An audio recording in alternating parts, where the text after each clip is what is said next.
Good evening, ladies and gentlemen. We are going to start the show Antisocial Commentary, episode number 4, The Thing, in just one moment. But first, I would just like to give a special shout out and rest in peace to the legendary, very prolific actor from Cologne, Germany, Udo Kier.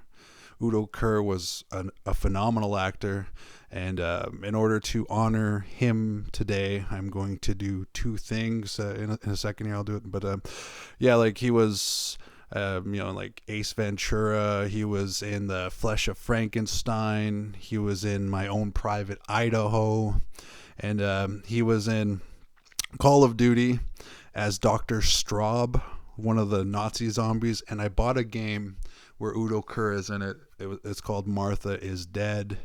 And of course, as far as characters go for Udo Kier, he has been known to play vampires a lot. So in order to honor Udo Kier, I will wear the blood across my face as though I am a vampire, just to honor him. And right now, I'll go put the blood on my face right fucking now.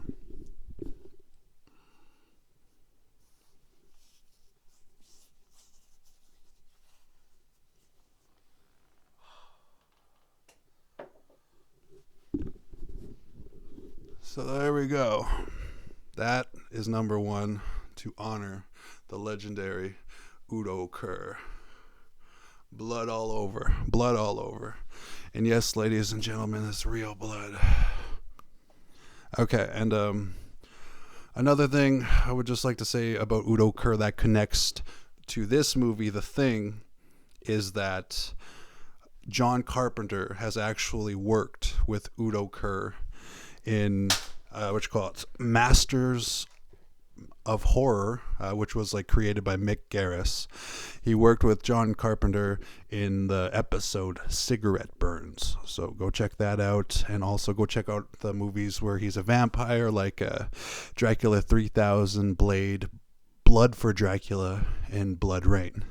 And the second thing that I've done today, I was going to use Keith David's birthday. Keith David's birthday is on the thumbnail for my YouTube video of this podcast, but I decided to change Udo Kier's birthday to the roll and scene and take right there, like I always do, a homage to somebody there. So right there is an honoring to Udo Kier's birth date and death date. He was born in 1944, October 14th, and he died November 23rd, 2025. And let's. I want to dedicate this podcast to Udo Kier. Rest in peace.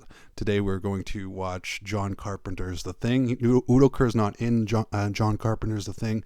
They work together on Cigarette Burns. But let's do the podcast for The Thing. Antisocial Commentary.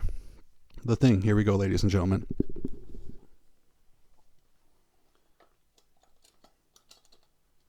Action.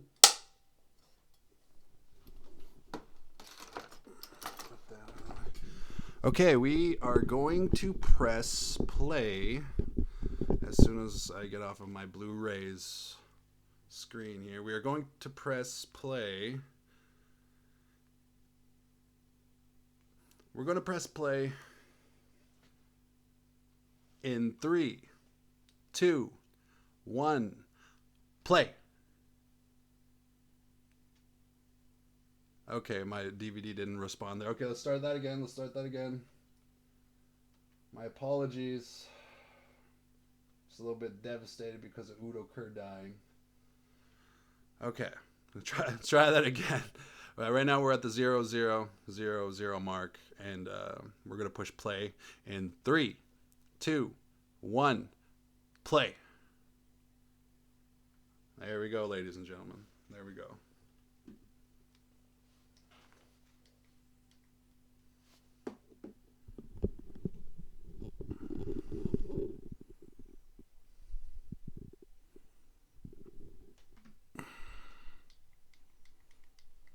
Just gotta turn up the volume here.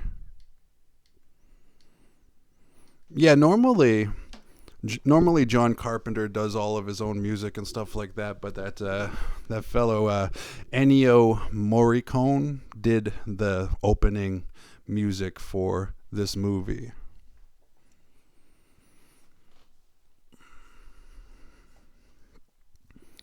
And it's just such a phenomenal movie. I first saw this movie, The Thing, 1982, when I was about 10 years old.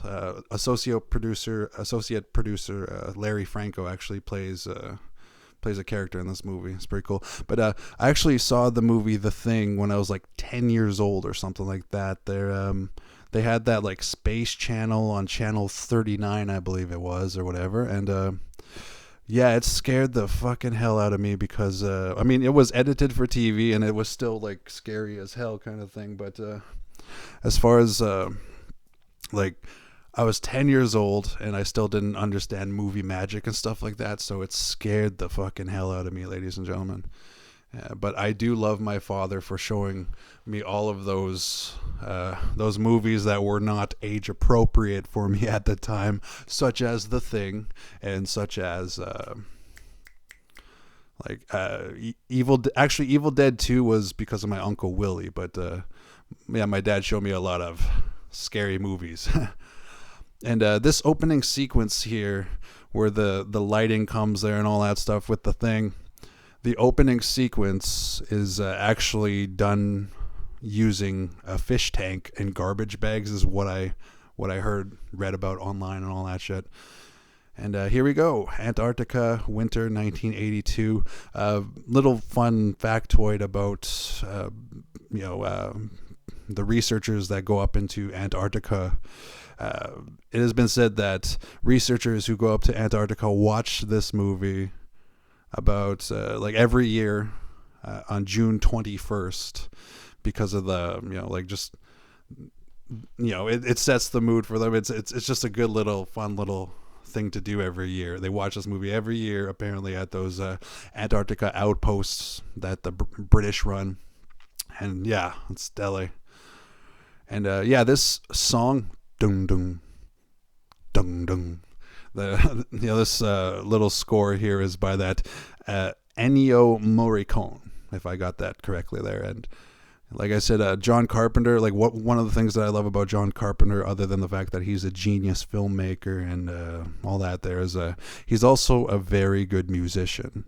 Very good musician. Like he did a lot of his own scores, and for every Halloween movie that you see, like how many Halloween movies are there, right? There's like 15 Halloween movies. Maybe John Carpenter did like two or three of them or whatever it is. And out of all of those movies that use the Halloween theme, John Carpenter gets a credit every fucking time, and I think that's really cool. This dog right here, love the dog. Sweet dog. I want a dog like that. Nice husky. If I ever get a dog like that, I will name him Udo.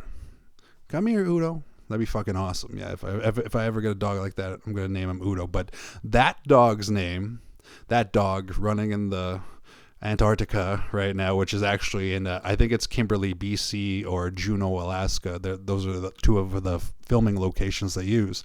But yeah, that dog running right now, his name was Jed. And the thing about Jed that's really cool is that Jed lived, for a dog, he lived to the ripe old age of 18.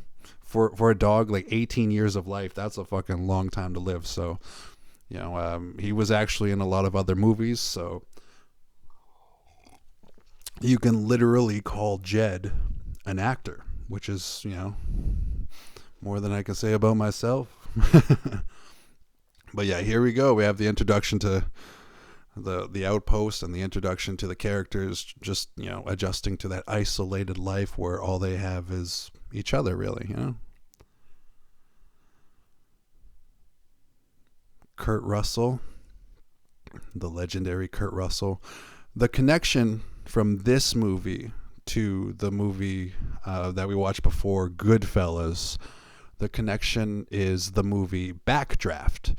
The movie Backdraft, I believe, had what you call Kurt Russell and some of the cast from Goodfellas in the movie Backdraft. Go check that out with the movie Backdraft.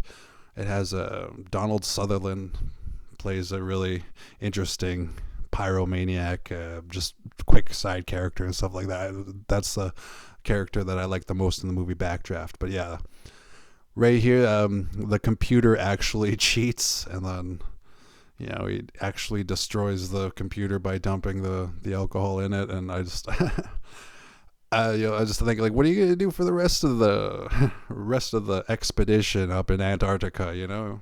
Because now we can't play that game anymore. But yeah, definitely a hilarious take action kind of character, that character choice that Kurt Russell elected to do there. And you know what, they actually for the lead actor, they were actually going to get Nick Nolte, and I like Nick Nolte. He was in Cape Fear and stuff like that. Like, he's a good actor. Nick Nolte is a good actor, but I'm thankful that it's Kurt Russell, because Kurt Russell is so phenomenal. He's one of the world's greatest. But yeah, it would have been interesting to see Nick Nolte play R.J. McCready, because it'd be like, nobody trusts anybody anymore. That's a bad Nick Nolte, but nobody trusts anybody anymore. And I always think of that voice that Nick Nolte has there in that movie Warrior with Tom Hardy and I can't remember his brother's name that he plays there, but that movie Warrior, and he's like, the devil you know is better than the devil you don't. Like, he has that really raspy voice there. But yeah, Nick Nolte is a good actor. But yeah, back to Kurt Russell, back to the thing here. Yeah, Kurt Russell, phenomenal. Like, my favorite Kurt Russell movie. Dude, that's a tough one. That is a tough one. Right away, the movie Soldier stands out. Right away, the movie Tombstone stands out. And right away, the movie 3,000 Miles to Graceland stands out. So Kurt Russell just has a awesome resume. And here we have the Norwegians here. Let's see this. The Norwegian dude, that is Norbert Weisser.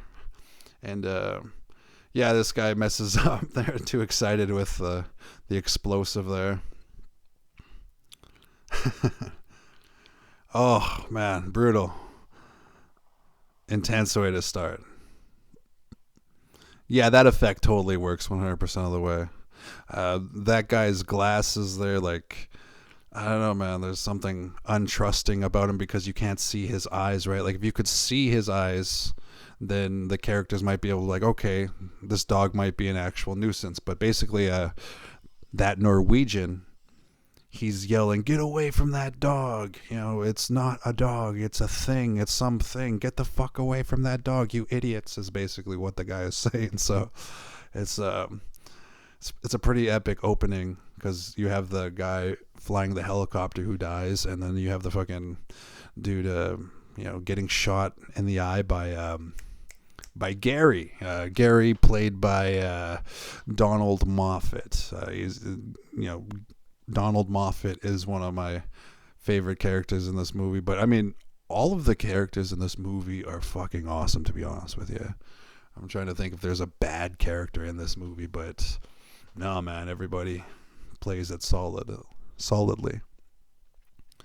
But yeah, he's like the Gary guy is the leader of the outpost, but he plays a more passive leader, which kind of opens it up for McCready to be the leader, of the movie and the lead actor of the film there. There's good old Jed, and there's Clark behind Jed there.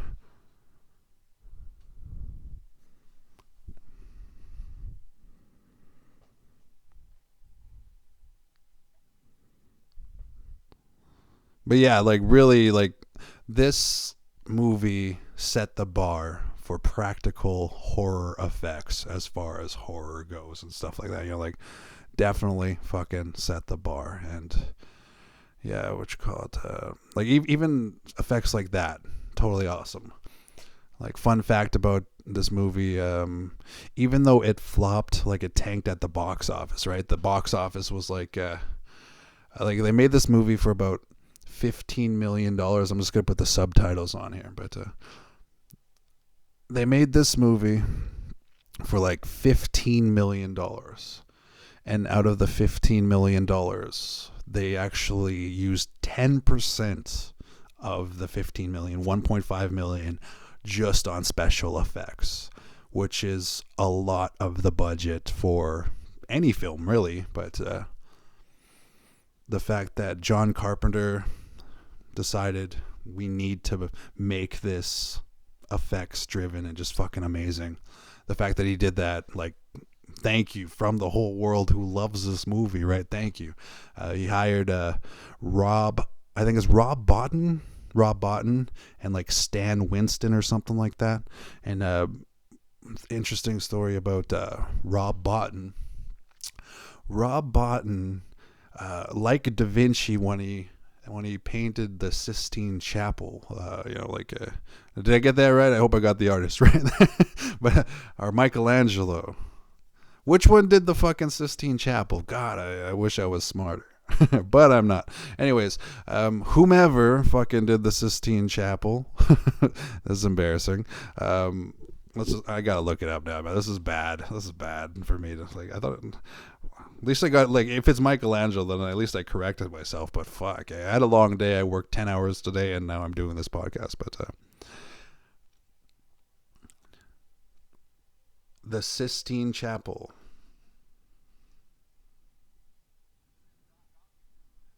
Yeah, it was Michelangelo. I don't know why I fucking thought it was Da Vinci. It's probably because Da Vinci was a awesome artist and, great mind. And maybe I'm comparing both Michelangelo and Da Vinci to Rob Bottin's work in The Thing. I'm going to cover my ass and say that's why I brought up Da Vinci.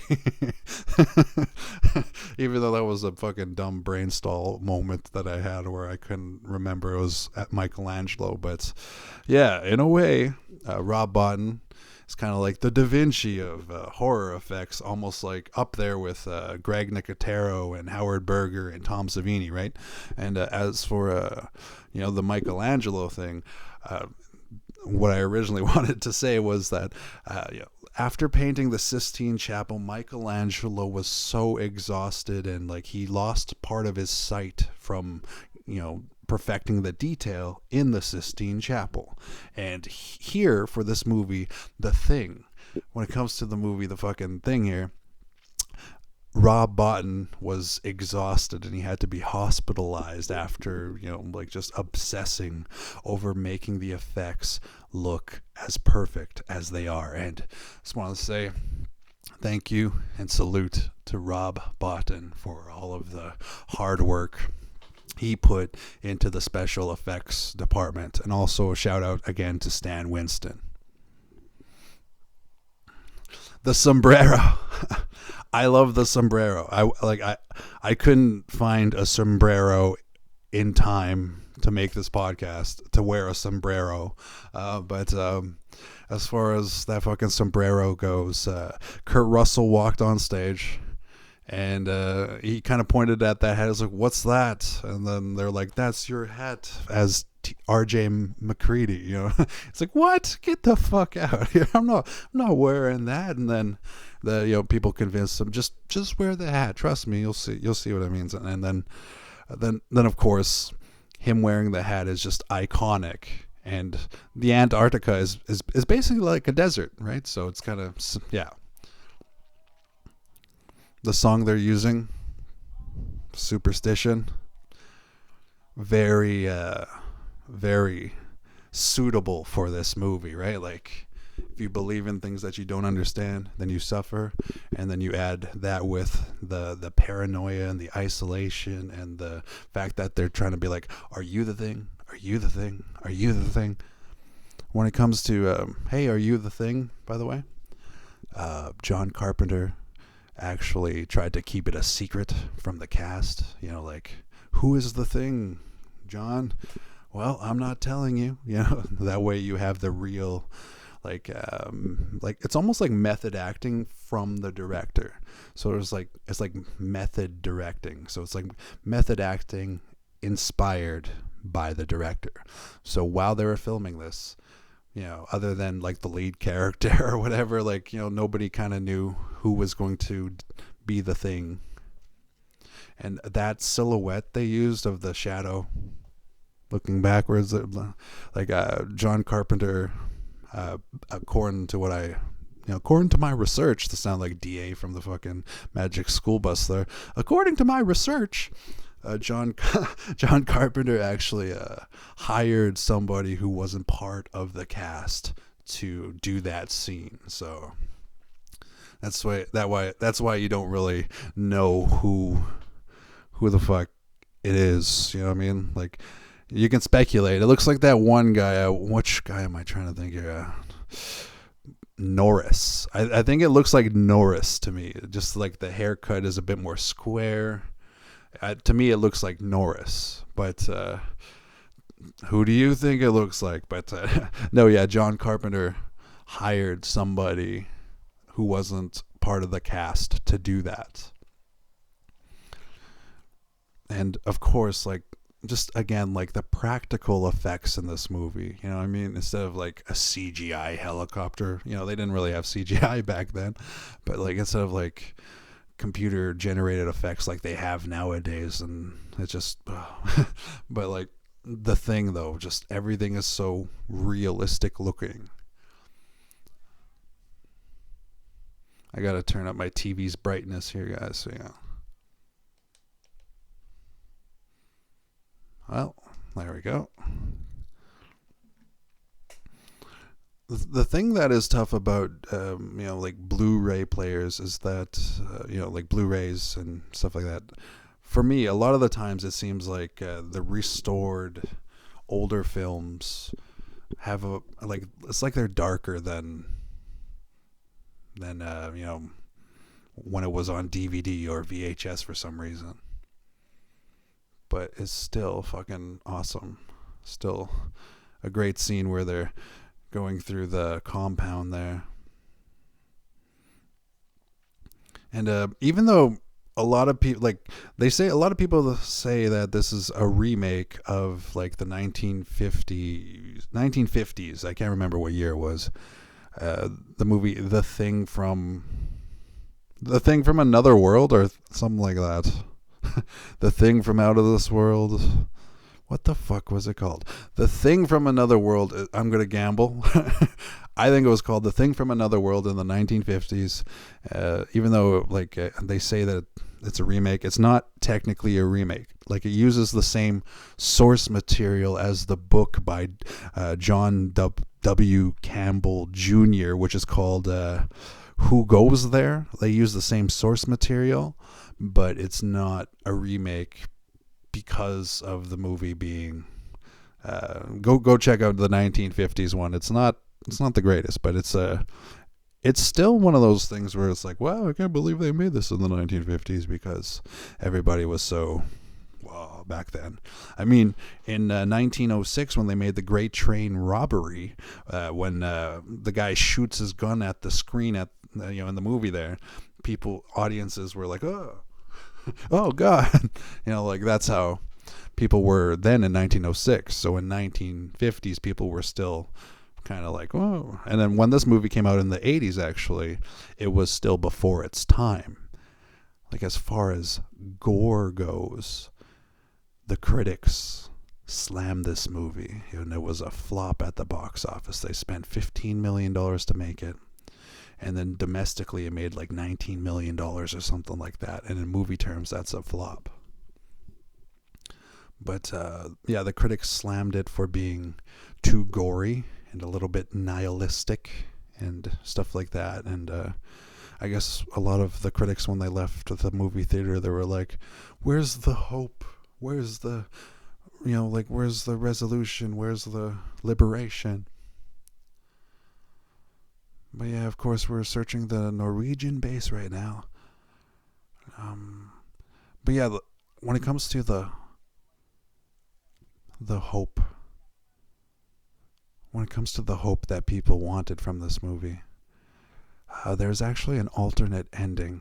Well, I'll talk about that when the ending comes, but there's an alternate ending that inspires more hope than, yeah, we'll talk about that at the end though. But critics really did slam it in 1982 because, like, as far as the effects department goes, everything looked really realistic and everything looked really bloody and gory, and it was just over the top. And this movie actually opened doors for a lot of gory 80s movies. And the music is so fucking awesome here. Everything about this movie is suspenseful. And there's always like a question of like what's going to happen. And that thing looks like a coffin on purpose. Like it looks like something was resurrected from the dead. And of course, we're led to believe it was the Thing resurrected from the dead. And now we have the first glance of what the Thing looks like to a certain degree. Oh no, whoops, I'm jumping ahead here, but those were the dead bodies.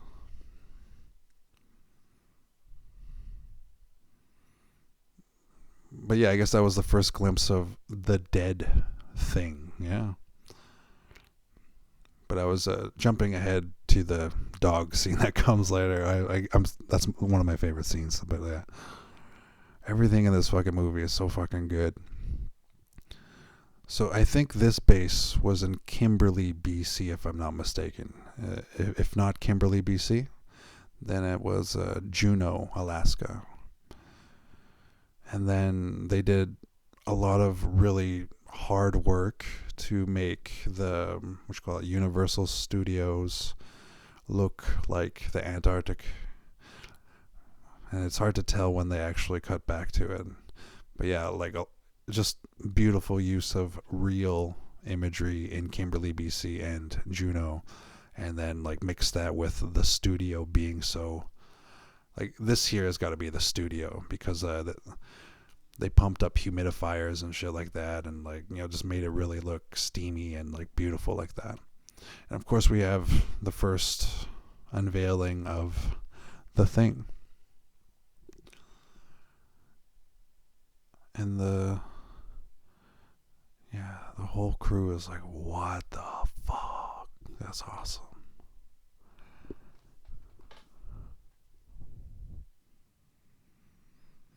But yeah, that dude at the left there, that's who I believe that shadow was there. That was, I think that's Norris.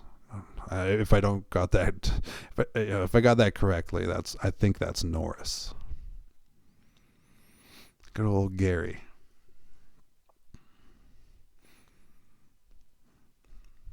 But yeah, I'll show you why Gary. I'll tell you why Gary is one of my favorite characters when he does the scene that I like the most there. But well, not the most, but my favorite scene is the dog being so deceiving, right? The dog is complete deception because that's man's best friend. So man's best friend hides in plain sight. And I still can't believe I fucking got that. I'm tired, dude. I work, like I said, I worked 10 hours today. And can't believe I mixed up Da Vinci and Michelangelo. What the hell's wrong with me? My guess would be a lot. Con Air. But Windows. Windows is played by the dude from The Warriors, Thomas G. Waits. And what happened with Windows' character is that they call him Windows because he's always wearing sunglasses. And that nickname stuck with the character that Thomas G. Waits is playing. But for me, when I was a kid, I saw this movie and there was that 70s show and stuff like that was coming out and stuff like that. For me, I always thought that Windows I thought Windows looked a lot like Hyde from that 70s show, you know?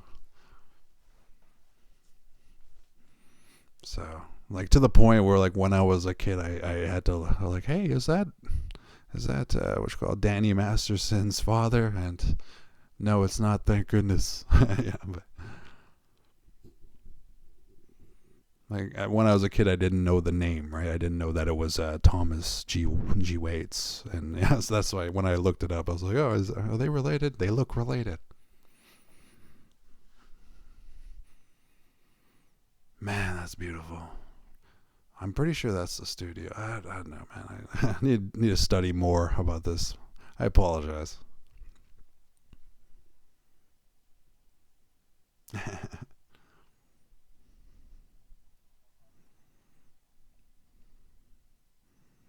Now they're rewatching it all. Nothing new as far as like what they're exposed to in this movie, and they're just rewatching all the same stuff now. And the way they're smoking the joint there. So the way they're smoking the joint there, they could actually, like, one of them could have been the thing, and then by like sharing the joint, the germ could have been made one of them the thing, you know.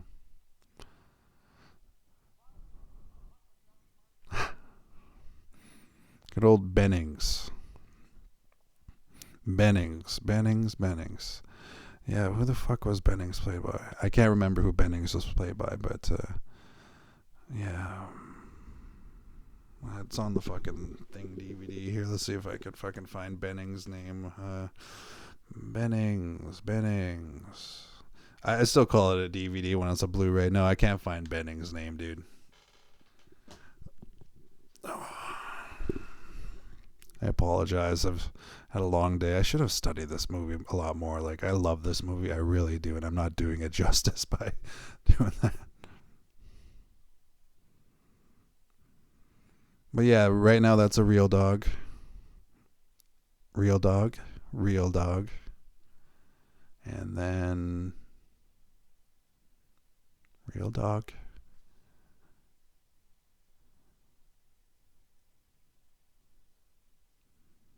Fake dog. John Carpenter says that it worked though because it's a wide shot, so I thought that was pretty cool.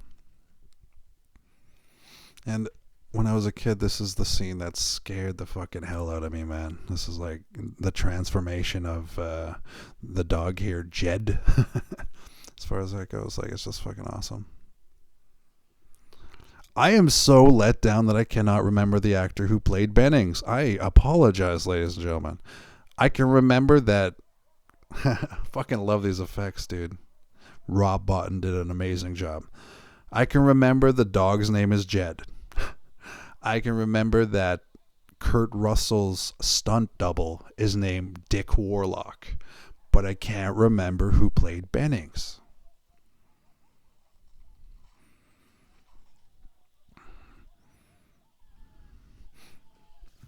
But yeah, the thing that is trippy about the thing is that what it's morphing into right now, it's morphing into things that it's encountered from other worlds. So like the dog is where it's deceiving these people, but the thing from another world, it's just kind of neat to see that this alien most likely conquered other worlds and is now on our planet Earth, right up there in Antarctica in the movie here.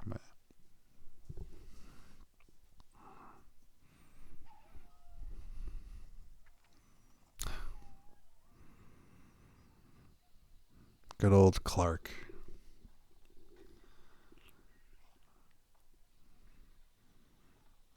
But yeah, like when the thing like strangles the dog and stuff like that, it's like a really cool reverse shot. And everybody right now is just kind of like, business as usual. They don't really hear, like, what's going on. But the old school fire alarm.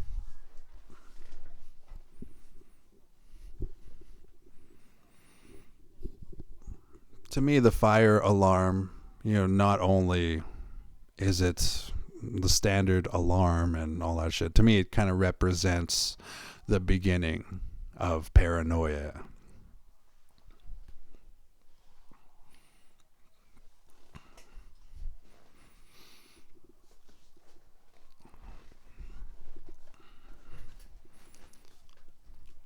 Just getting into it now. Fuck yeah. Man, it's such a good movie. Love you, Dad, for showing me this movie when I was a kid. I thought it was real.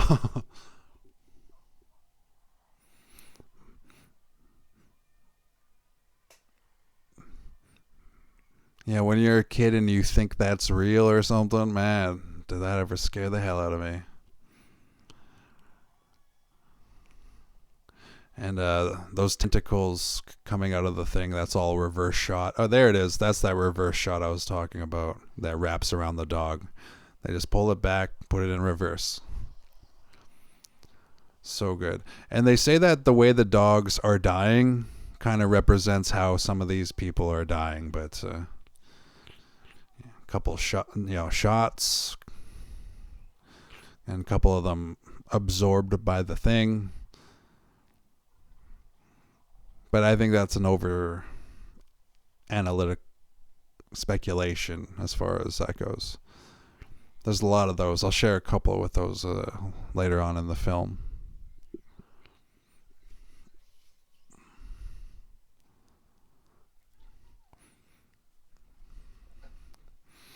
Childs gets to operate the fucking flamethrower.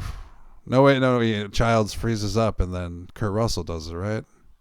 No, wait, man, I'm tripping out. Yeah, it's like I said, I work 10 hours now. I'm doing this podcast. I apologize, ladies and gentlemen. But yeah, Childs, played by Keith David, the fucking man. Originally, I had Keith David's birthday on my, scene clapper there. But I changed it to Udo Kier's birthday. And then, the date that we're doing this podcast is his death. And, another... this is just Dr. Pepper. I'm not supposed to drink or anything, so this is just Dr. Pepper. But, cheers to Udo Kier. But yeah, Keith David, like one of my favorite actors of all time. I loved him in this movie, and like science fiction Keith David is probably my favorite. Everything from, the Pitch Black franchise to They Live and The Thing, like science fiction, Keith David is awesome. And also when he played in Something About Mary, There's Something About Mary, when he played the dad, when he's like, is it the Frank or the beans? that was awesome. But yeah, Blair, played by Wilford Brimley, the diabetes guy.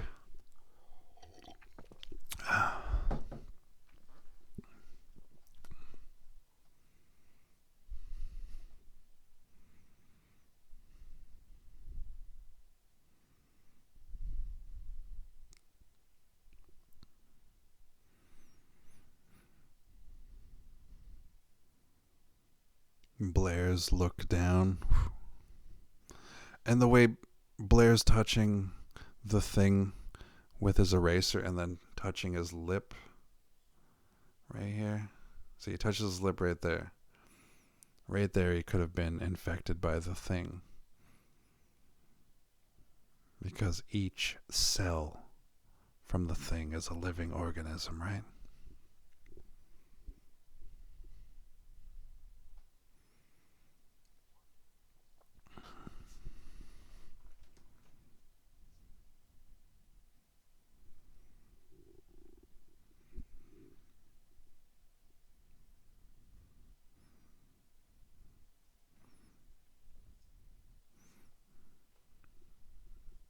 Yeah, they're all scientists and they're not like questioning Brimley's analysis because they're so stunned at what just happened, yeah.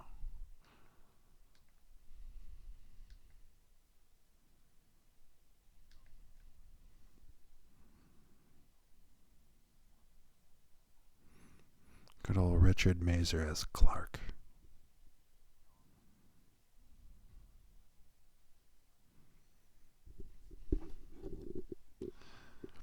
It's bugging me that I know everybody else's name except for Bennings, and I am going to look up Bennings right now using my piece of shit iPhone. Bennings, the thing.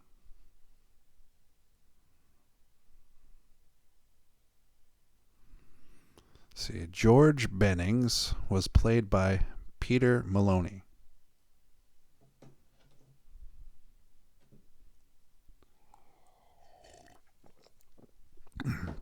Actually, I'll take one more sip.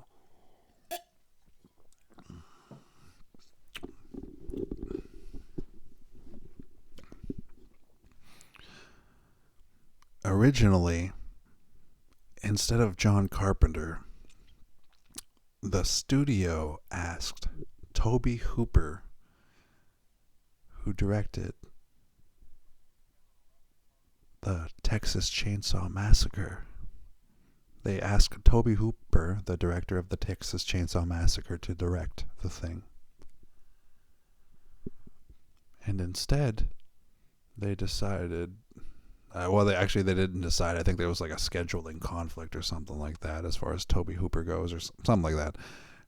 I'm just super glad they chose John Carpenter because I heard that Tobe Hooper's version of the thing had some campy shit like tripping on a banana peel and stuff like that. So the fact that John Carpenter decided to make it like a real horror movie, like that set, like, and with the special effects setting the bar and stuff like that, it's unbelievable that this movie flopped when it was first released. But up until then, there were lots of good horror movies in the 70s and 60s and 50s and like all the way back to when the Phantom of the Opera, like 100-something years ago. Like horror movies have been around ever since the beginning of film, but like something about this movie broke barriers in regards to special effects. Like it definitely set the bar, and if you know a better fucking horror movie with better effects than this movie, please, by all means, let us know your wisdom, almighty one here. But yeah, there's that awesome sombrero again. Standing in front of the painting. Yeah, it's awesome.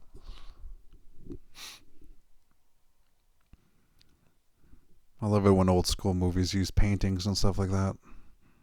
Like there's a couple transitions in Gone with the Wind, paintings. A couple transitions in fucking Star Wars, of course, as far as like sci-fi and paintings go. Fuck yeah. I wish I could paint that well. I'm trying to teach my daughter to paint that well, but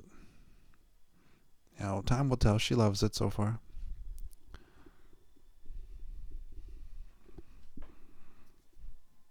But yeah, like what you call it?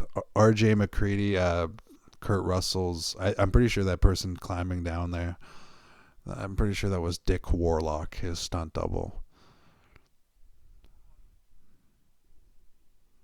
A legend of the stuntman industry.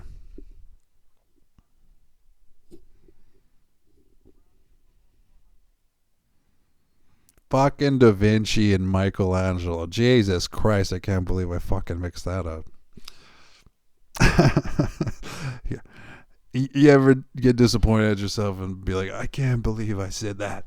That one's gonna bug me, but I'm not gonna redo it. I'm not gonna redo it. I love this movie. This is an authentic antisocial commentary episode of The Thing where I'm doing it with you, ladies and gentlemen. We're watching this together. It's one of the best horror movies of all time. 5-star movie.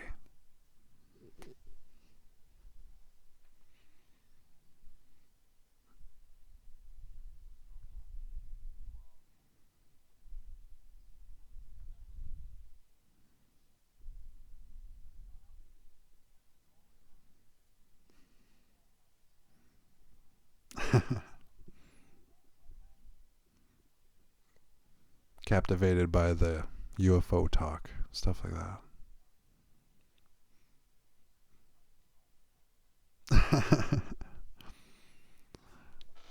The stoner, that guy's funny. Definitely the comic relief in this movie, where the entire cast is male. Like, as far as authenticity goes, back then, these research centers were predominantly male. And by predominantly, I mean like 99% of the time the researchers going to Antarctica back then, male.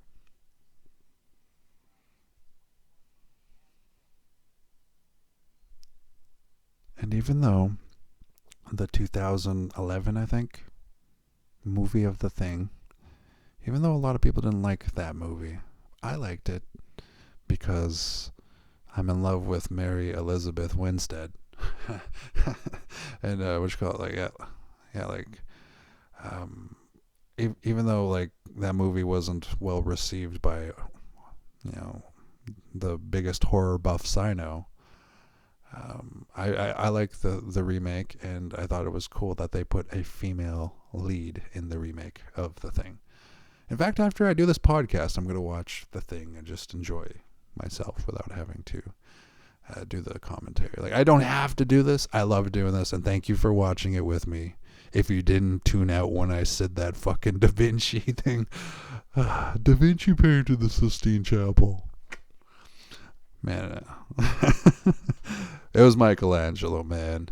And the way I said that, man, like when I did the gun imitating shooting myself in the head thing, I think I should go the other way. That's how fucking stupid it is. So here it is. We'll shoot the other way.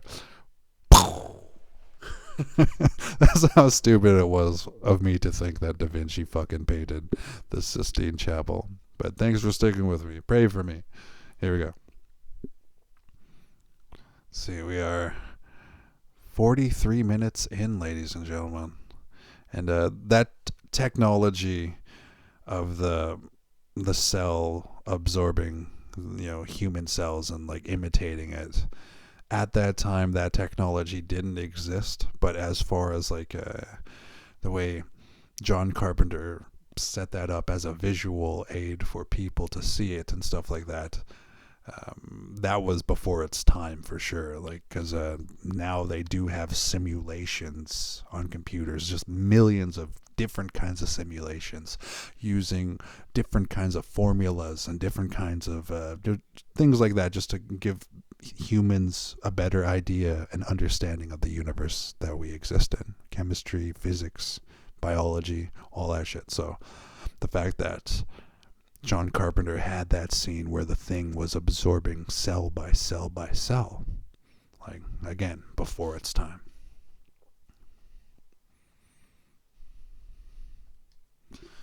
So we got Bennings and Windows. Peter Maloney Bennings. I had to look it up again. I've always loved this scene because of the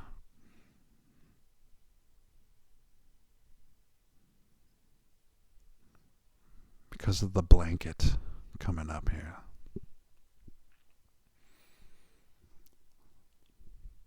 It's the moment where Windows shines. Takes a quick glimpse of the thing.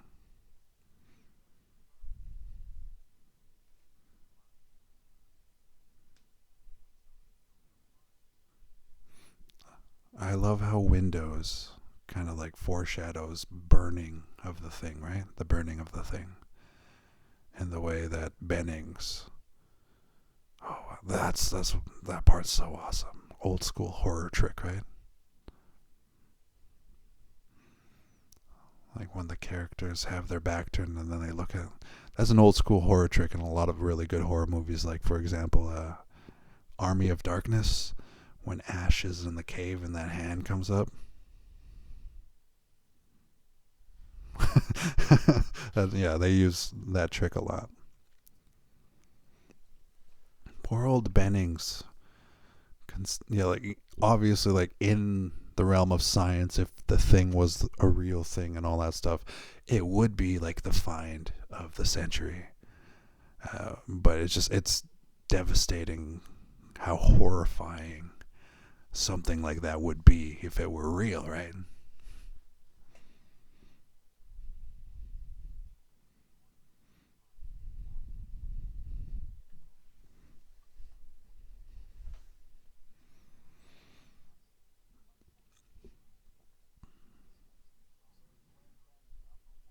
I love how tired he is.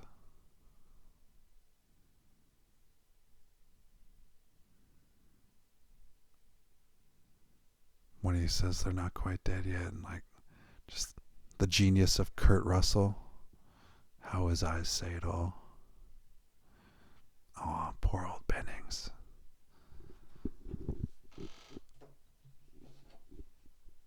Poor old Bennings, played by Peter Maloney. I'm gonna say it a couple times, okay? Let's memorize Bennings' name right now. The actor who played Bennings, his name is Peter Maloney. Peter Maloney, right there, being strangled to death by the thing there and absorbed by the thing there. Peter Maloney. But yeah, that exterior right there. Right now we're in the studio, Universal Studios, and oh my god, that is gorgeous.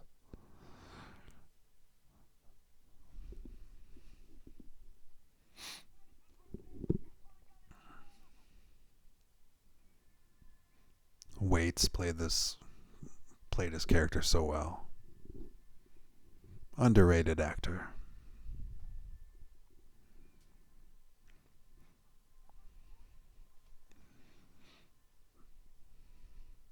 And oh, the effects they use with Bennings here.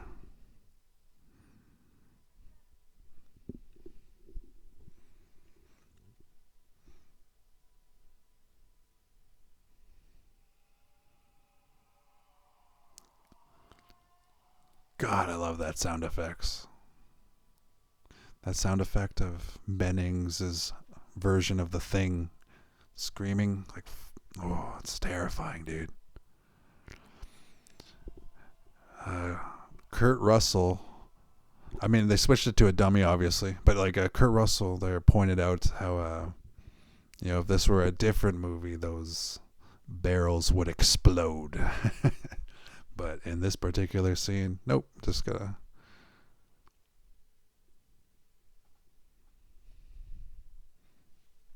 It's my favorite scene with Gary.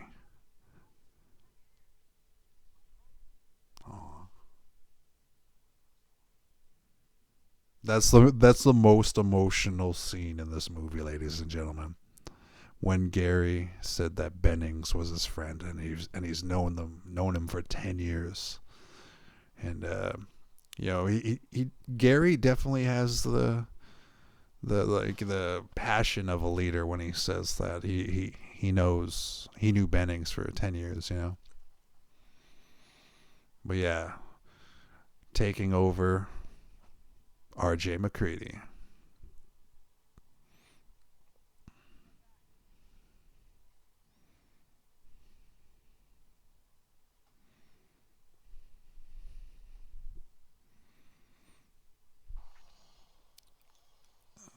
Yeah, that's a really cool scene where Kurt Russell got to operate a real flamethrower, and he's like, man, that thing kicks when it spits gasoline, man.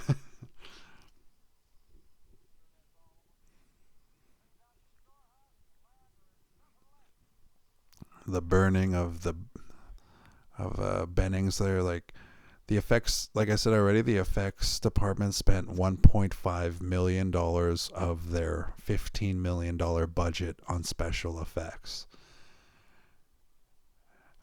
And it makes me question how much of the budget per scene kind of thing, like how much were the dummies that they just torched, like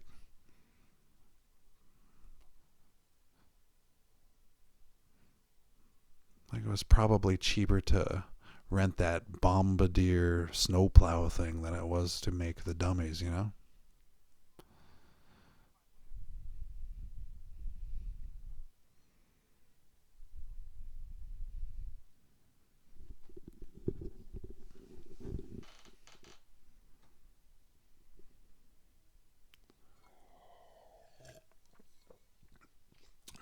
But yeah, I saw an interview with Quentin Tarantino, and that Quentin Tarantino reflected on how much he loves The Thing. I mean, everybody loves The Thing. It's one of the best movies, best horror movies, one of the best horror movies of all time. But I saw Quentin Tarantino say that paranoia being like one of the characters in the movie, basically, like it is that. It is 100% that. And when you see who we think is Blair running away from the helicopter, I think that was like an extra that they used, and it wasn't actually Blair. It wasn't actually any of the crew, because Carpenter wanted to keep everybody guessing. And this helicopter, they made a mock version of a helicopter using special effects and destroyed the interior. And Carpenter said that it was too big to look like a real helicopter or something like that. But yeah, that particular scene was like a mock helicopter kind of thing, if I'm not mistaken. But yeah, this scene is awesome of like him running through the hall like that.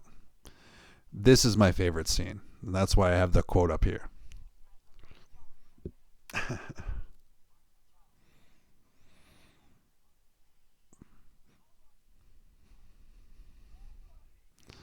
But yeah, the way Blair is flipping out because of his findings, and he's a scientific mind.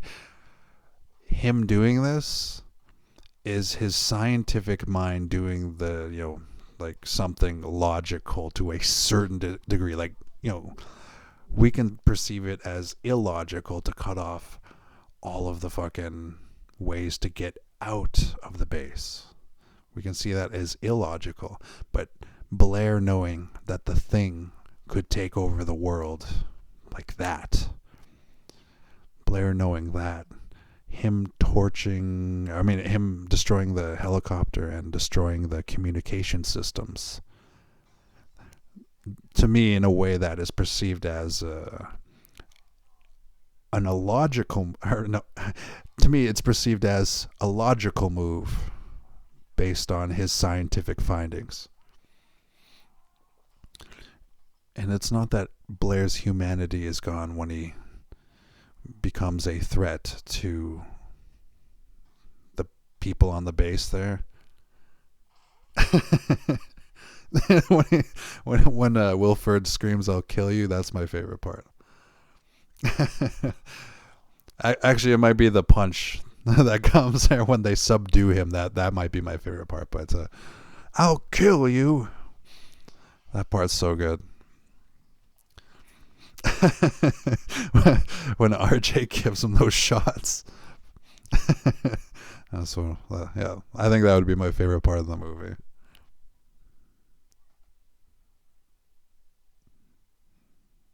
Because it's like it's humorous, but at the same time, like, Blair is flipping out for a real reason, and he like logically thinks that we gotta keep this thing in the Antarctic. In Antarctica, we can't let this thing get back to civilization. And I always wondered what a mini series would be like if the Thing started to enter a urban community and stuff like that. I think it would be a lot like the invasion of the Body Snatchers, but like more gory and more just intense and over the top, So I hope they do that one day. The Thing mini series. They can have the Thing infect a town in Alaska or something. That'd be pretty awesome. Even though that's not Antarctica, but it would still be cool if it makes it that far.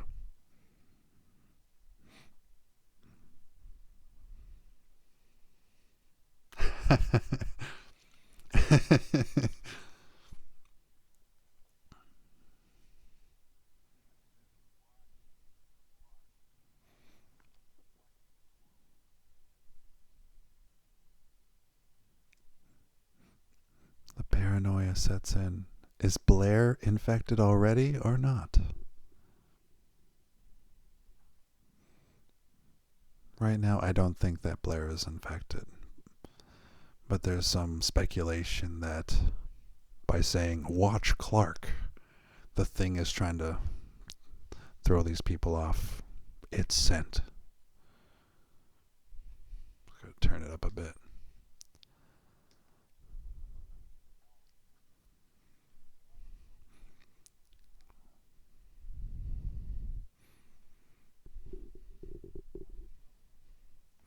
Okay, we're about at the halfway mark right now. So, in honor of Udo Kier, I am going to reblood myself here. For Udo.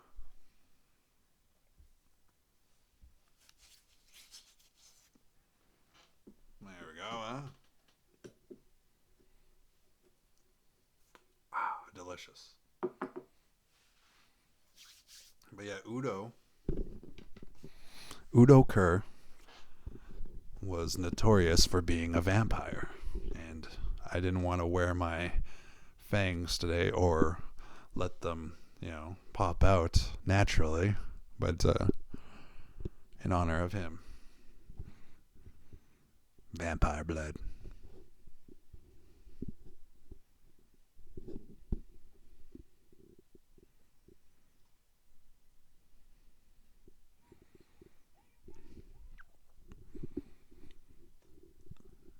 Yeah, when it comes to who got to the blood, I think it was Blair who got to the blood.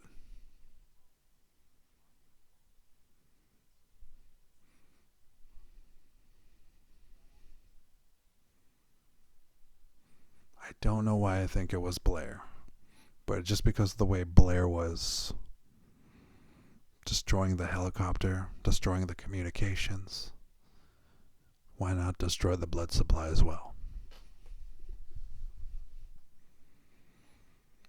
But the way that they're paranoid and they don't know who.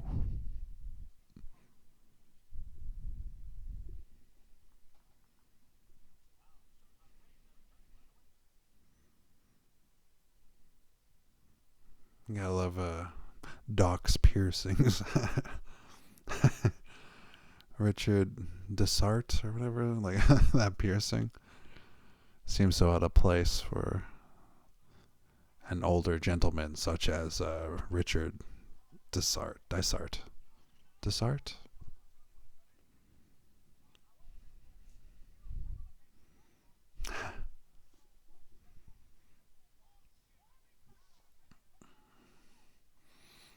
Yeah, I love how the paranoia is setting in. They're all starting to scream at each other. I think that's the Norwegian's like sniper rifle that he was shooting with the dog earlier. Like not the one that not the one that Windows is holding, but the one in the right side over there.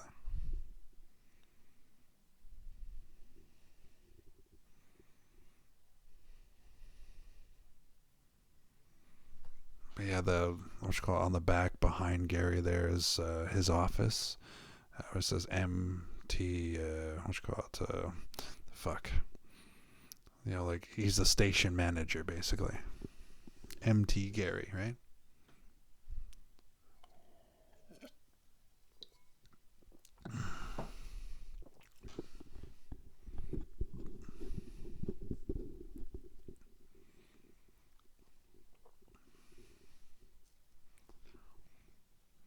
I believe him, ladies and gentlemen.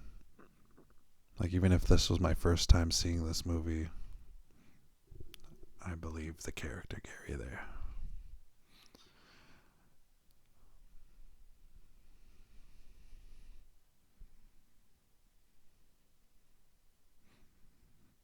Norris.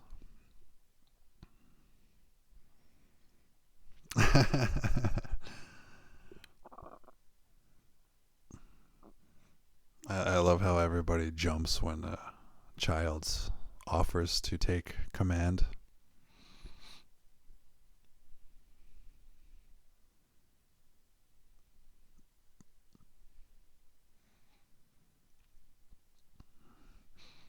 I guess that scene right there labels Childs as like the wild card of them all.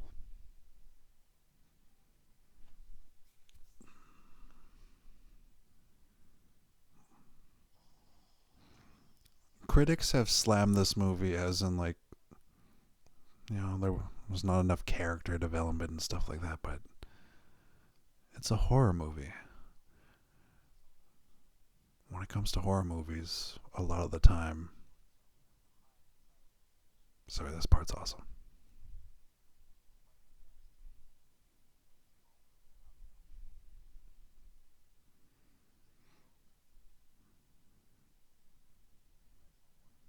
I want to learn this monologue.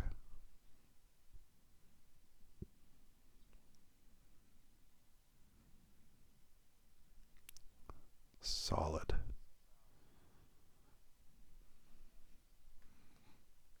That's why he's a legend. Not just because of Stargate. Love that in South Park. South Park Imagination Land. When they're about to enter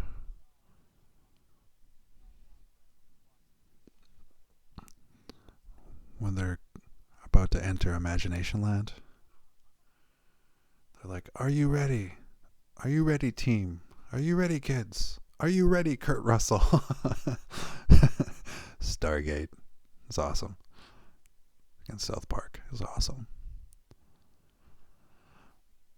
But yeah, that's where Blair saying, "Watch out for Clark," comes into play.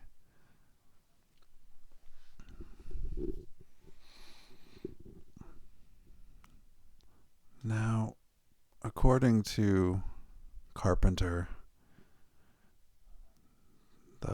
the scene where like everybody is being like tested to be, are they the thing or not? There's a light in everybody's eyes who is human. And for that particular scene, everybody who doesn't have the light in their eyes is not human.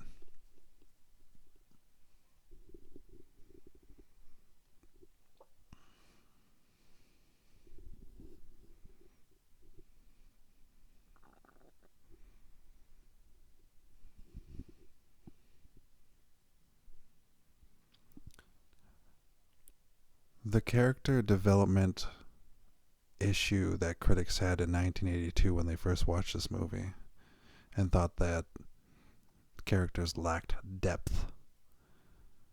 One of the things that I believe that has the most depth is the fact that paranoia and isolation and uncertainty, those keep developing. That's what's the most important when it comes to this movie, is my feeling. Like, not that each individual character develops in a certain way or something like that, but the way paranoia, uncertainty, and isolation keep developing. So if paranoia, isolation, and uncertainty are characters in the movie, in a similar way where when I watched Goodfellas the other day, the glamorous lifestyle of the mob, and then, like that was the lead character for Martin Scorsese's movie, is what he said. For this movie, that paranoia, isolation, and uncertainty, that's like a lead character in this movie, and that's what develops. That's where the depth comes in. That's what the critics couldn't see back then. A lot of the studio, like Universal Studios, they had E.T. basically come out the same relative time. And the studio blamed E.T. for being released near the same time as The Thing. They blamed that for The Thing flopping. And like John Carpenter, apparently, according to film lore, apparently he was devastated when his movie flopped, and he thought, it was like, oh, can I even do this anymore? But eventually, the test of time reveals that this movie is fucking phenomenal.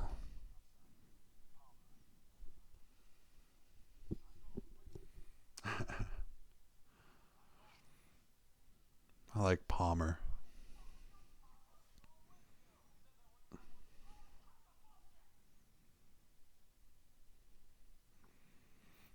Palmer has a couple of good lines in this movie for sure. I'll point out my favorite Palmer line later.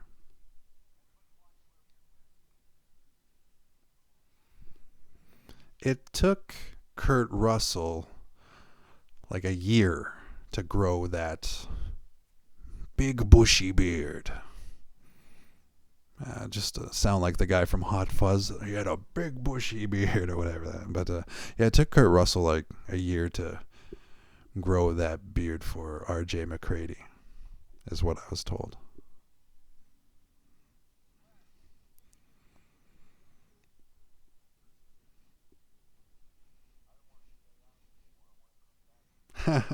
The noose. I was talking to a friend of mine, and yeah, he mentioned that how he loved that Blair was making a noose and all that stuff. But yeah, that's some dark imagery right there for sure.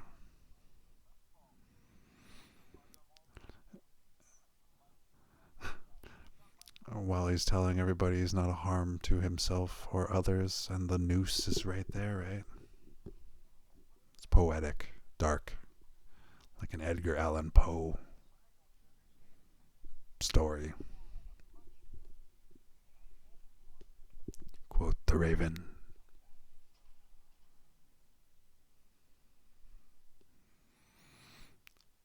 So apparently, handling those flares, like John Carpenter burned himself a couple times, and Kurt Russell like almost burned himself a couple times with those flares.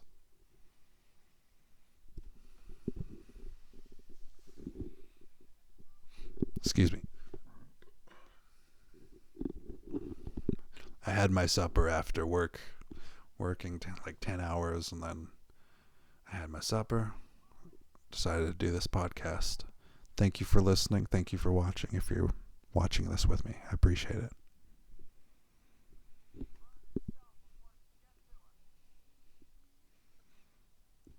But yeah, the lighting in this movie, it's awesome, dude. Everything about this movie. Can't believe how underrated it was in 1982.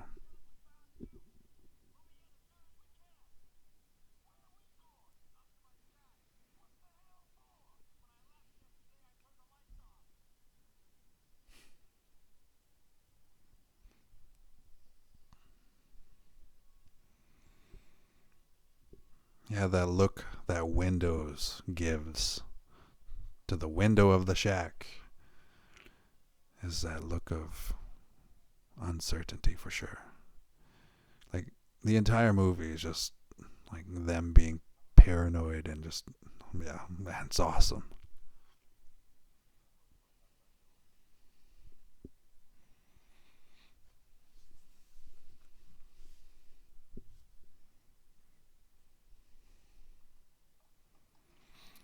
So, according to the, legend and book and, speculation there, the thing, the organism, the thing itself, was so fucking prolific and so fucking, like, good at copying cells and replacing them that, the health problems that Norris has is actually like they emulated like the blood clotting and the fucking health problems that he had. That's how good at copying the life forms that the thing absorbs and becomes.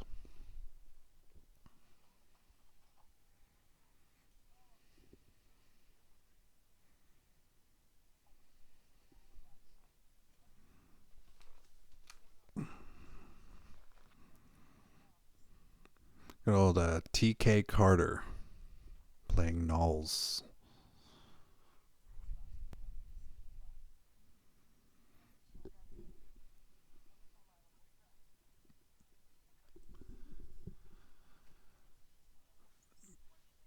Yeah, with the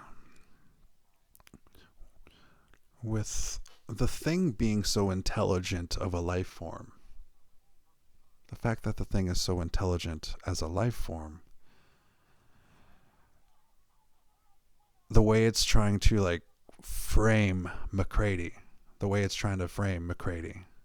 it just seems like the thing sees McCready as like the main threat of the film, and that's why the thing is like, keep an eye on Clark, assuming that he was the thing by then, Blair, and the way that McCready has the torn clothes and stuff like that.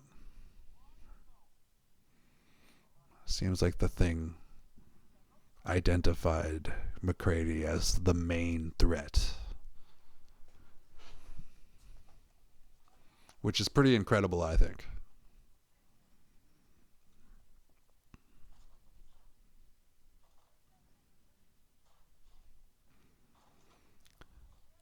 The general consensus of the thing is that it copies everybody so well that it also copies everybody's brain and memories and all that stuff too.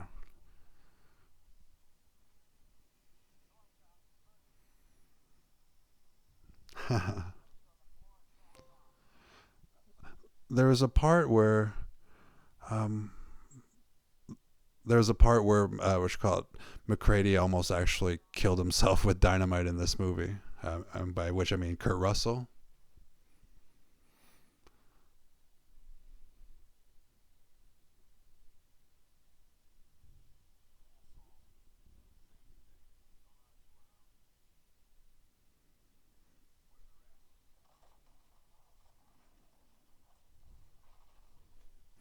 Hang on here. I can hear people making loud noises. Just wondering what the hell's going on.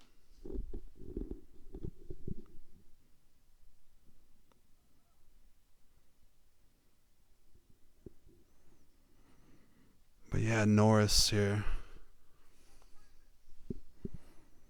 Norris, seeming like he's dying there. The thing is emulating any of the health problems that he has. Spoiler alert, Norris is the thing, right? Or one of the things.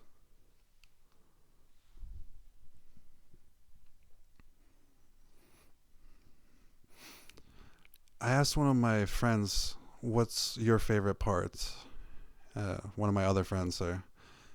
And he said that his favorite part is coming up right here, man.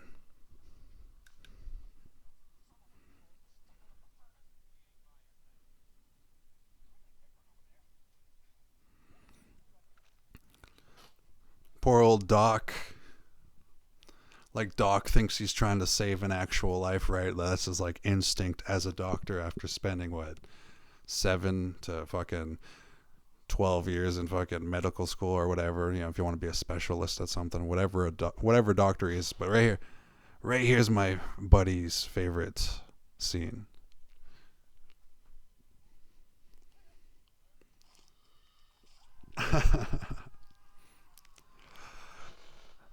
That special effect, they actually used a real amputee.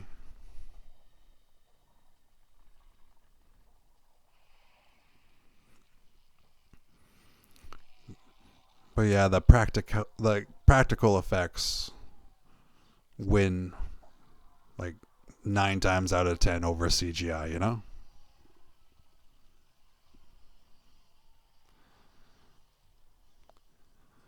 That movie Magic where they have Clark's head falling I mean Norris's head falling off of his body like that. You can see the self-preservation of the cells that make up the thing as it tries to escape the part that is burning.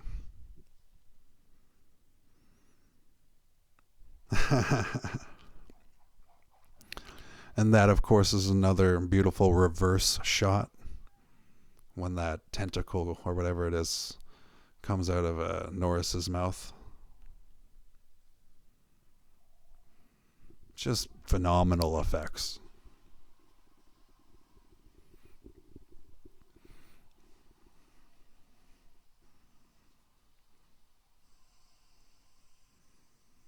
And coming up right now is actually my favorite effect. I mean, my favorite Palmer line.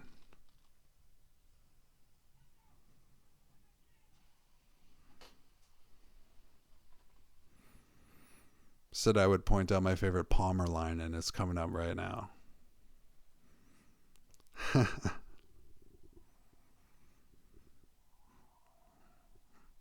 Where the thing tries to sneak away.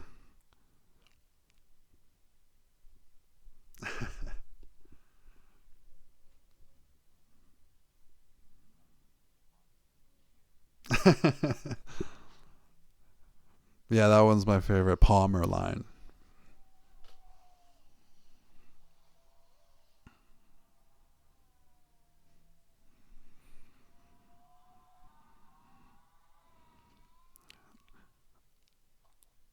Yeah, man, that was fucking awesome.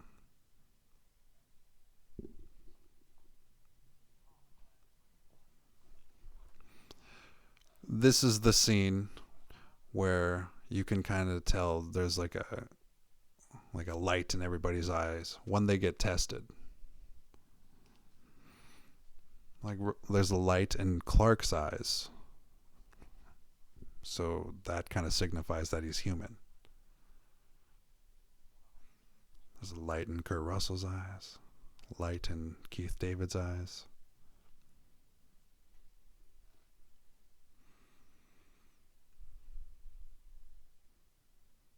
Okay, it only happens at the blood test scene, actually, but like the way Palmer is closing his eyes there because he doesn't want to see.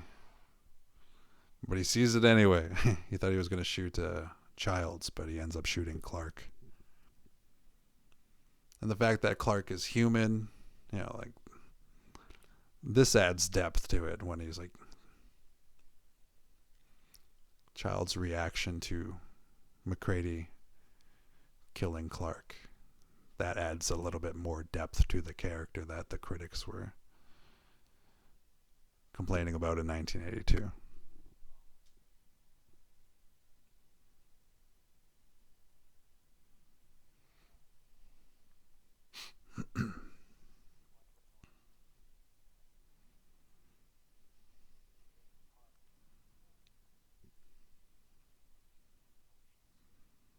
Okay, so right now all of their eyes are reflecting light. So something I read online that when their blood is being tested or something like that, the glow in their eyes signifies they're human if they have the glow, and then they're not human if they don't have the glow.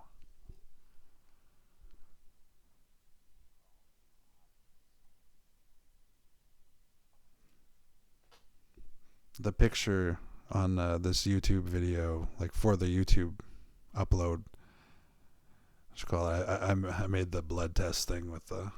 That was fun. Just use a stupid old like coat hanger thing, and then I put the blood test on there. Yeah, I don't know. That's what the picture is on the thumbnail for this YouTube upload. Anyway.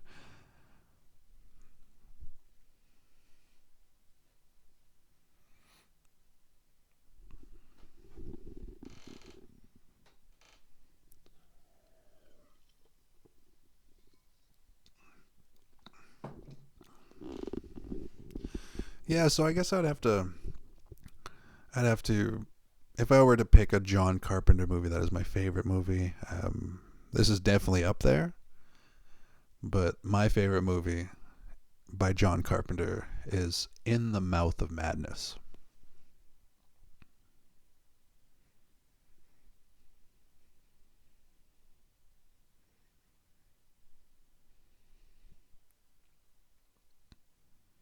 See right there, there's no glow in Palmer's eyes. And there's a glow in his eyes, Gary's eyes, fucking McCrady's eyes, even Window's eyes. But there was no glow in Palmer's eyes. We'll see why in a bit.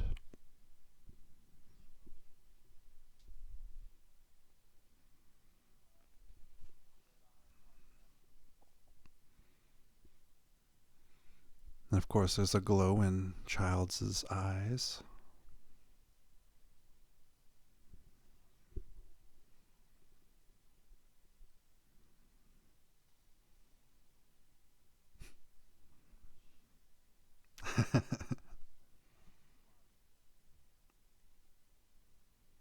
There's a glow in Knowles' eyes. Yeah, you can see the doc still breathing in the background there. That I'm pretty sure that was his real body, and that's what it looks like he was breathing anyway.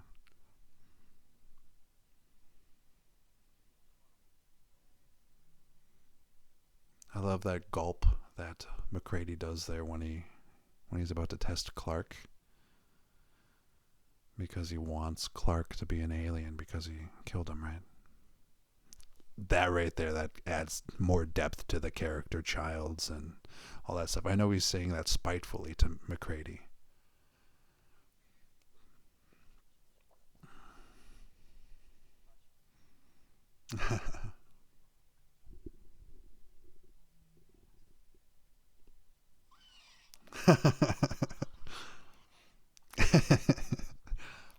Love that.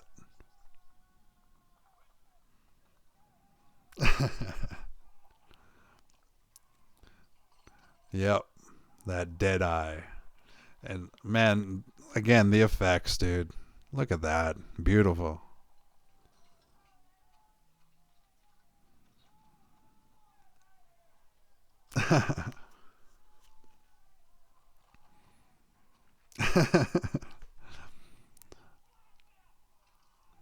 Fucking love that. Oh no! Windows! No!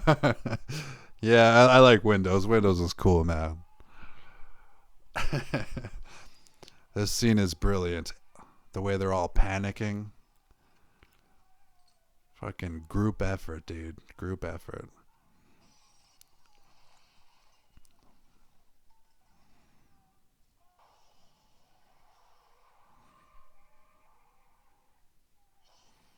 Yeah, that right there was Dick Warlock. There's a scene there where he was shooting the flamethrower, and it was Dick Warlock there for like a split second. I think. I think.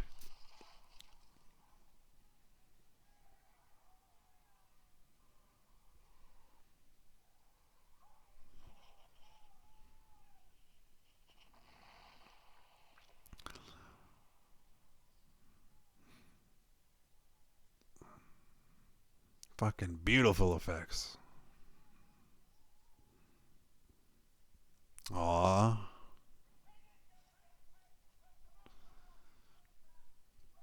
Windows.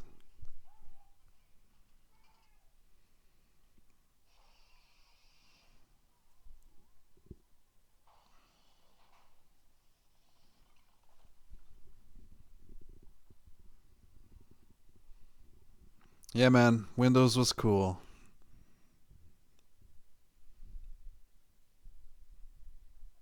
Yeah, I liked him in The Warriors. He was really good in The Warriors.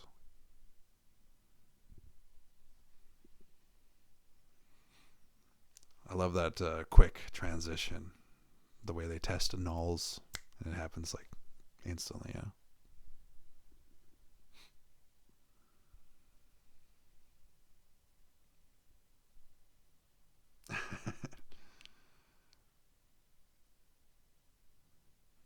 the brilliance of Kurt Russell in this scene. Yeah, he wanted Clark to be an alien, and he almost expected Childs to be an alien. Even though my favorite line from Gary is that, Bennings was my friend. That was my favorite line by Gary, but Ray here, so fucking good. Such an awesome job here.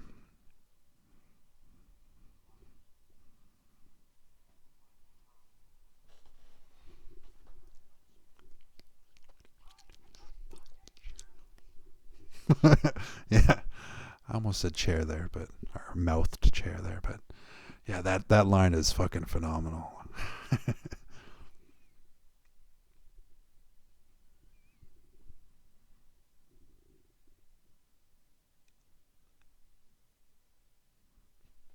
Yeah, I don't know why I perceive it as humor when Blair's like, "I'll kill you," and then when Palmer is like, "You gotta be fucking kidding," and then I'd rather not spend the rest of this winter tied to this fucking couch.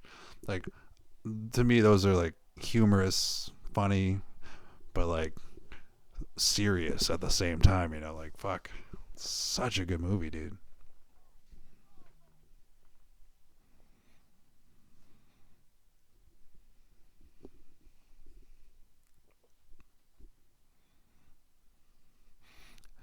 Yeah, you don't get to actually see Blair get infected by the thing as blatantly as the other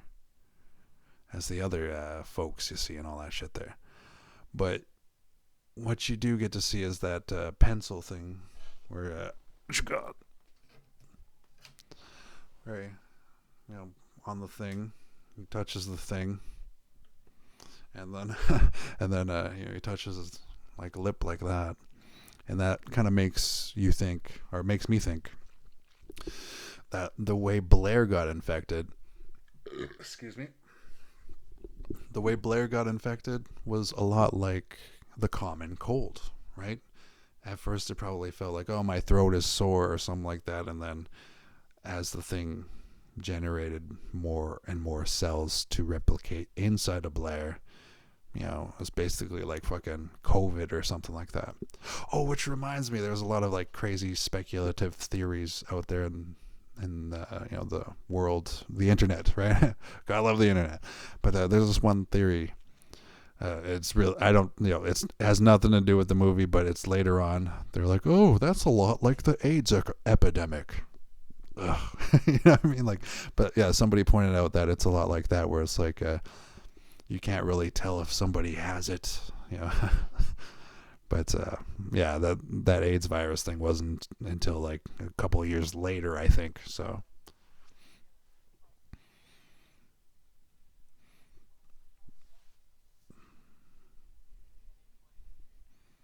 but yeah, that right there, you can tell that the thing is like absolutely intelligent. Considering that the cells copy the intelligence of whatever it copies, right? All of the life forms it has copied even before the movie ever began, and it was in space or whatever. Like that, the thing there is actually like supposed to be really smart, right?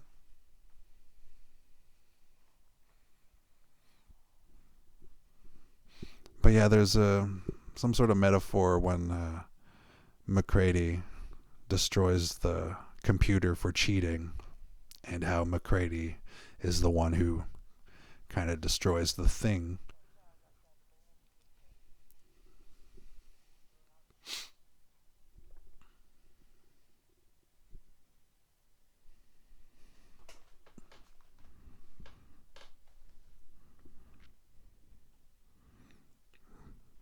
Yeah, I love the use of that blue color that they use,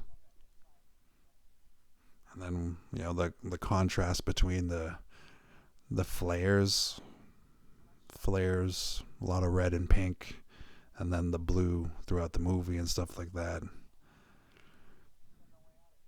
Beautiful use of colors in this movie.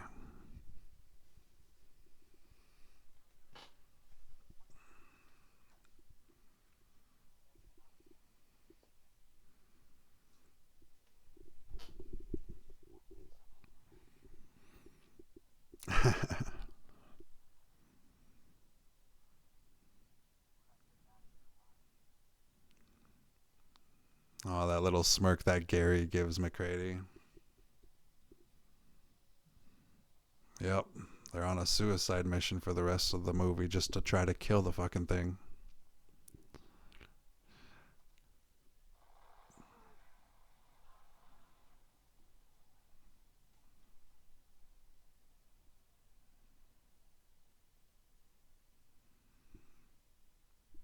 Yeah, ladies and gentlemen, and all the filmmakers out there in the world, if any filmmaker ever sees this, if you can do it using practical old school effects, do it that way instead of doing the CGI. With all of the AI videos in 2025, dude, no thank you.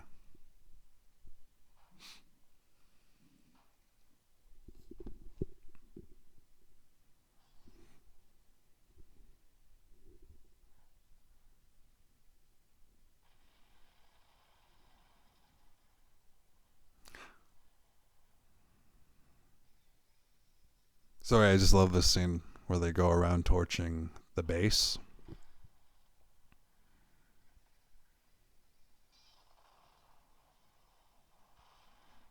Damn.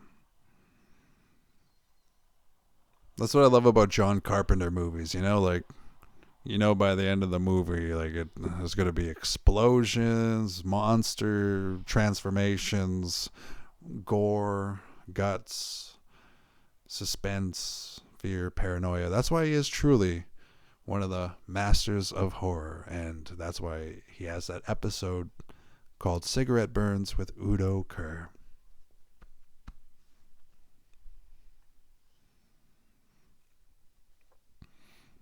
But yeah, man, this makes me want to watch Escape from New York and Escape from LA or whatever it is. Yeah, like those are such awesome. Snake Plissken. Like the way what you call it, John Carpenter used like Donald Pleasance in a lot of his movies. He wanted Donald Pleasance to play a character in this movie as well, but I think there might have been like a scheduling issue, like usual, right? Hollywood.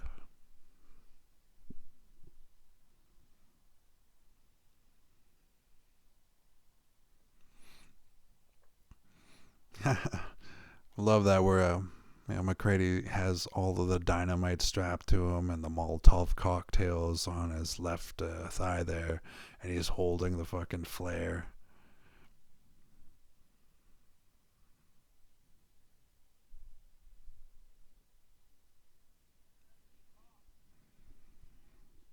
Love this part.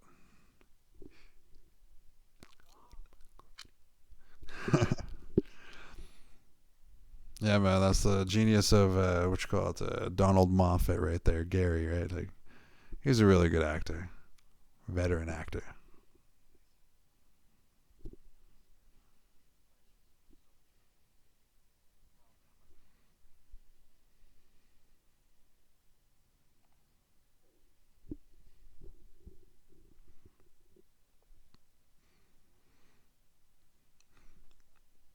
You know, I think the 2011 movie, The Thing, I think the main problem that horror movie buffs had that it was just way too CGI.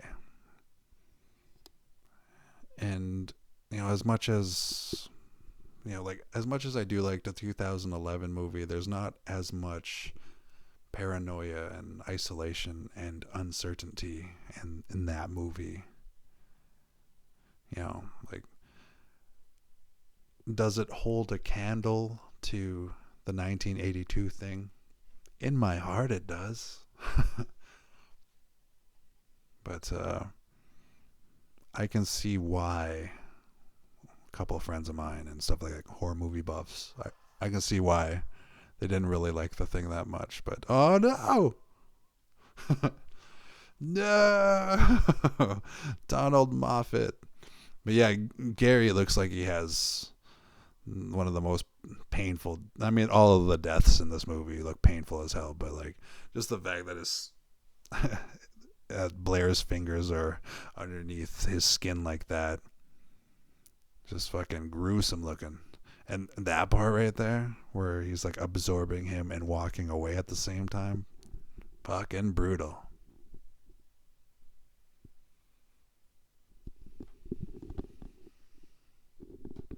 Man, I want to play that video game again. The Thing video game. It was really good.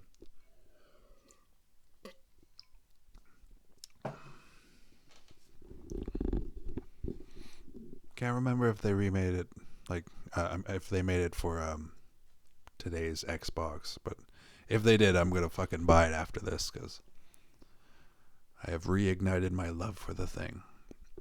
The movie that I saw when I was 10 years old with my father, thanks to the Space Channel. And at 10, I still didn't really understand movie magic, so you kind of think it's like, oh, is that real? And because it's from practical effects, yes, it's real in that film speaking kind of way. But yeah, like it's not real, but the fact that they use practical effects, it's like, it's real effects. That's what I love about it.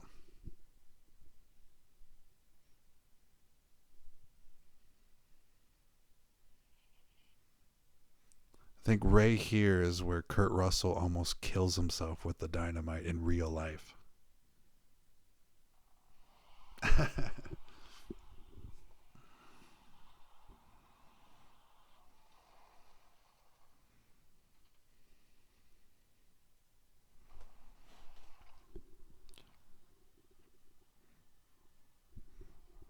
Yeah, fuck yeah.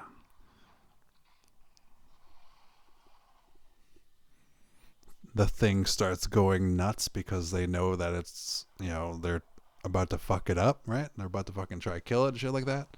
Hell yeah. This part's so awesome. Where it shows you all of the fucking things that it has absorbed.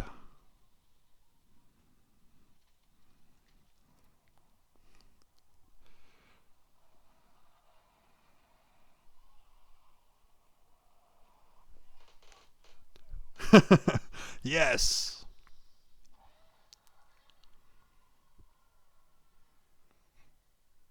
Fucking beautiful, man. Love it.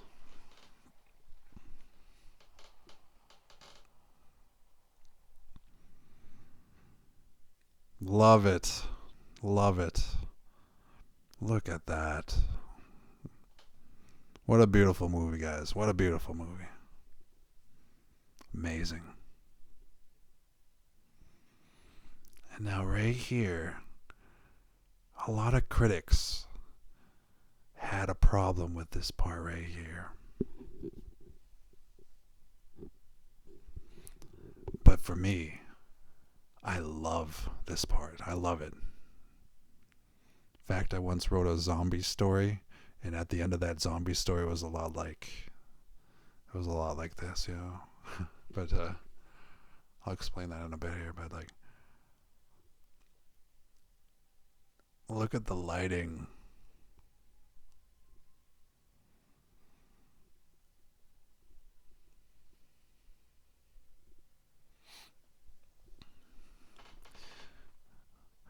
Ladies and gentlemen, is he human?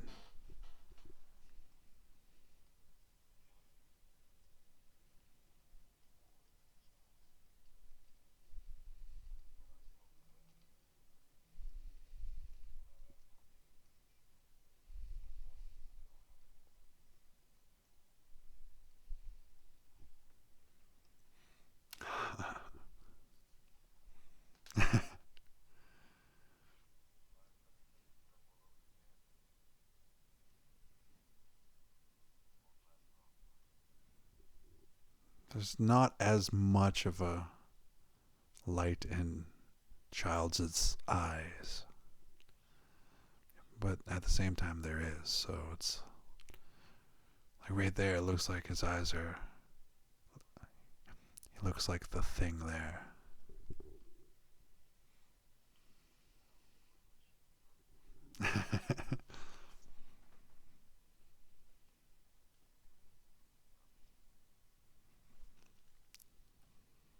But then you see the glow in his eyes there, so.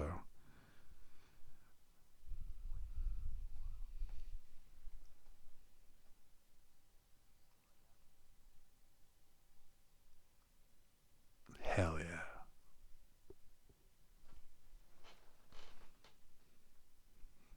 Wait for it.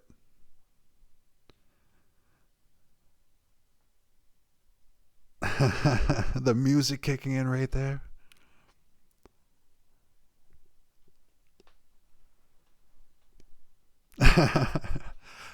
The music kicking in right there. And the fact that Childs is drinking the Molotov cocktail, which they used. I'm pretty sure it was gasoline, dude. The fact that he drinks that, and throughout the movie, they're like, hey, everybody's gotta they gotta fucking make their own meals and shit like that. And the way he trusts McCready at that moment to drink from that bottle, and that it's gasoline or whatever. For me, that ending, beautiful, dark, nihilistic, and hopeless, uncertain, paranoid, and isolated. Powerful ending. Powerful. To me, Childs is the Thing, and McCready and the Thing both suffer the same fate of freezing, only the difference is the Thing would be able to stay alive afterwards. But yes, ladies and gentlemen, that right there was one of the most genius or ingenious horror movies of all time. The Thing, directed by John Carpenter. And when I said that I made a story about zombies with a similar kind of John Carpenter The Thing ending, in that story, there's a big zombie outbreak, a bunch of action happens and all that stuff, and then they wind up in a dark room, in a warehouse and stuff like that. And in the warehouse, they seem like they're safe, and there's two of them in the warehouse or whatever it is, and it's exactly like John Carpenter's ending, where basically where it's what do we do now?